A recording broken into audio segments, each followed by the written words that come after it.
L'info écho avec Capital. Le chiffre du jour, 4%, c'est le niveau de la décote qu'un rapport sur les grands défis économiques propose d'instaurer à ceux qui partiraient à la retraite à 62 ans. C'est loin d'être la seule suggestion du rapport piloté par les économistes Olivier Blanchard et Jean Tirole, remis au président de la République ce mercredi 23 juin. C'est en fait une réforme bis des retraites qu'ils décrivent. Favorable à la mise en place d'un régime de retraite par points, comme le projet de loi adopté à l'Assemblée nationale en mars 2020 et mis en pause en raison de la pandémie, ils estiment cependant que certains dispositifs doivent être modifiés. Ils détaillent par exemple une nouvelle façon d'accumuler des points se basant sur le salaire moyen. Reste à savoir quelle attention Emmanuel Macron portera à ces propositions.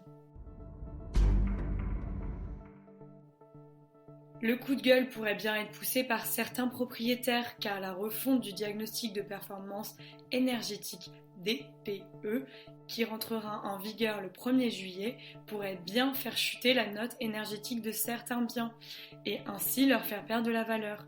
Rappelons que le DPE est obligatoirement établi à la vente ou à la mise en location d'un bien immobilier. Il attribue une note à chaque logement en fonction de sa consommation d'énergie, de A pour les plus économes à G pour les plus énergivores. La réforme va totalement modifier le logiciel de calcul et intégrera une seconde notation liée cette fois aux émissions de gaz à effet de serre. Et c'est la pire de ces deux étiquettes qui sera retenue. Conséquence, la note énergétique de centaines de milliers de logements sera dégradée, tandis qu'elle sera améliorée pour d'autres. Plus d'informations sur capital.fr. L'info pratique concerne les Français qui se laissent tenter par les offres de fournisseurs alternatifs d'énergie. Car si les professionnels proposent d'abaisser la facture de gaz ou d'électricité jusqu'à parfois 20%, les clients doivent être conscients que ces rabais ne sont que temporaires. Et après une période plus ou moins longue, le fournisseur est libre de modifier sa grille tarifaire comme bon lui semble. Un particulier a ainsi signalé au médiateur de l'énergie que sa facture avait déjà explosé de 23% une fois son contrat d'achat groupé arrivé à terme.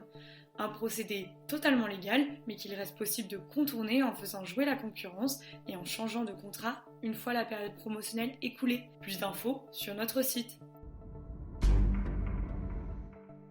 Et on termine par le record de rapidité pour cet immeuble en Chine. Il aura seulement fallu 28 heures et 45 minutes à une entreprise chinoise pour construire un bâtiment de 10 étages. La construction a été montée à partir d'unités modulaires et pour l'entreprise chinoise, cela pourrait bien être l'avenir des constructions. C'était l'info écho avec Capital.